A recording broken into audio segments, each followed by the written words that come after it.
آپ انور مقصود لکھ کر ویکیپیڈیا پر ہی چیک کر لیتے تو آپ کو پتہ چل جاتا کہ 70 سالوں میں انور مقصود نے 14 اگست سیریز کے علاوہ اور کیا کیا کیا تھا۔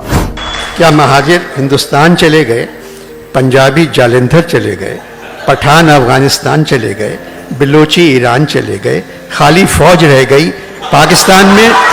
انور صاحب ہر سال ڈرامہ کرتے ہیں جس کو بہت، ویسے تو ڈرامے روز ہی کرتے ہیں لیکن ہر سال ان کا ایک ڈرامہ آتا ہے جو بڑا چلتا ہے اور اس کی جیو پہ ادھر ادھر 14.25 اگست، 14.5 اگست، 14.25 اگست۔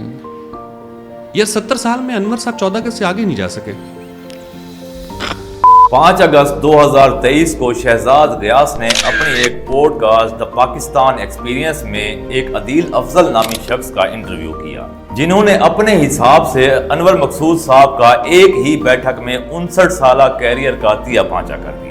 اور 14 اگست کا بھی جو ان کا ٹوٹل نیریٹو ہے نا، وہ ہے گاندھی جنا ہندو مسلم، یہ ریاستی نیریٹو ہے۔ آج یہ ویڈیو بناتے ہوئے میرا دل اداس بھی ہے اور میں شدید غصے میں بھی ہوں، کیونکہ شہزاد غیاث سے مجھے اس قسم کی امید بالکل نہیں تھی۔ گاندھی جی کے شلوار میں کچھ ہوتا ہے، یہ لائنز ہیں ان کے پلے کی، اور ہم کہتے ہیں بہت بڑے ہمارے کامیڈی رائٹر ہیں، یہ 6 سال 8 سال کے بچے اسکول میں اس طرح کے جوکس لکھتے ہیں۔ اور شہزاد پر بات کرنے یا ان سے نا امیدی کی وجہ بتانے سے پہلے میں ان کے مہمان عدیل افضل کے بارے میں بات کرنا زیادہ پسند کرتا ہوں۔ پاکستان میں رہنے والا ایک شخص ایک پاکستانی انور مقصود کے اوپر جب تنقید کرے گا تو وہ یقیناً کوئی غیر معمولی شخص ہی ہوگا، ادب شناس اور لٹریٹ آدمی ہوگا۔ شعیب منصور صاحب کی ڈائریکشن میں بننے والے مشہور زمانہ 50-50 کے درجنوں خاکے، تاریخ ساز مزاحیہ ٹیلی ویژن سیریز آنگن ٹیڑھا، ستارہ اور مہر النساء اور نادان نادیہ جیسے مشہور کھیلوں کے کنٹینٹ رائٹر کو بھی مسترد کر دے۔ کہ آپ کے بچے کتنے؟ 6۔ کیا کہہ رہی ہو بیگم؟ ہمارے تو صرف 2 بچے ہیں۔ میں پہلے والے شوہر کے بھی تو گن کے بتا رہی ہوں۔ انور مقصود صاحب کے قلم سے نکلے ہوئے 14 اگست سیریز کے سارے سٹیج ڈراموں کو اٹھا کر ردی کی ٹوکری میں ڈال دے تو اس سے بڑا زندہ سٹیج لکھاری بھلا پاکستان میں اور کون ہوگا۔ اور پھر انور صاحب کے معین اختر مرحوم کے ساتھ کیے گئے دا فیمس لوز ڈاک خاکوں کو بھی کہکا لگا کر ہوا میں اڑا دے تو اردو سٹائل کی تاریخ میں اس سے بڑا لکھاری اور لیجنڈ بھلا کون ہوگا۔ میں کہہ رہا تھا، اچھا پہلے آپ یہ ختم کر لیں پھر میں اس کے بعد بات کروں۔ ہیبٹ ہے۔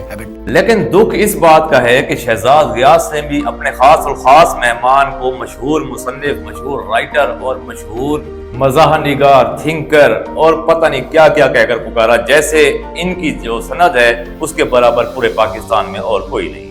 وہ عدیل افضل کا جملہ کہ انور مقصود ہر روز ڈرامے کرتے ہیں اور اس پر شہزاد غیاث کی ہنسی دیکھی۔ میں جب سکول میں پڑھتا تھا تو ہمارے ایک ٹیچر تھے جنہیں ہر بچہ ہی فارغ لگتا تھا، وہ اپنا زمانہ یاد کر کے یہ ثابت کرنے کی کوشش کرتے تھے کہ ان کا زمانہ ہی علم والا تھا اور وہ لوگ ہی علم والے تھے، اور آج کے جو جتنے بھی سٹوڈنٹس ہیں وہ سارے گدھے ہیں جن کی ہر وقت بے عزتی کی جا سکتی ہے، اور ان کو کیونکہ آتا جاتا کچھ نہیں ہے اس لیے وہ بس ڈرامے ہی کرتے ہیں۔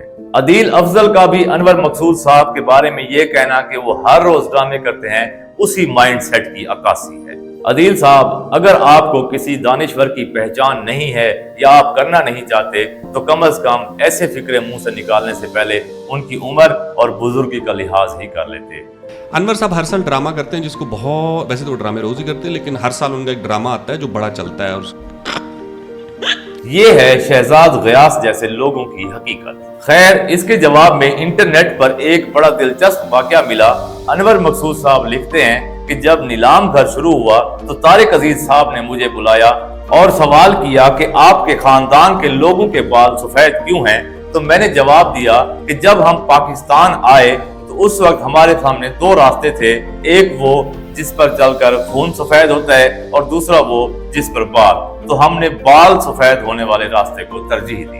شہزاد غیاث صاحب کے سر سے یہ بات تقریباً اوپر سے ہی گزر جائے گی، لیکن عدیل افضل صاحب، اگر آپ کی سمجھ میں یہ بات آئے تو اس کے اوپر اپنے دل میں توبہ ضرور کر لیجئے گا، کیونکہ سب کے سامنے تو آپ توبہ کرنے سے رہے۔ اب ایک نیو ایکٹر کے مطابق کہ انور مقصود صاحب ایک نیا ڈرامہ بنا کر دکھائیں، یعنی کہ اگر وہ نیا ڈرامہ نہیں بنا کر دکھائیں گے تو ان کو آتا ہی کیا ہے۔ یہ وہ نیو ایکٹر صاحب ہیں جنہوں نے پریزاد نامی ڈرامے میں کام کیا اور اس کے علاوہ اور کئی ڈراموں کے کنٹینٹ بھی لکھ ڈالے۔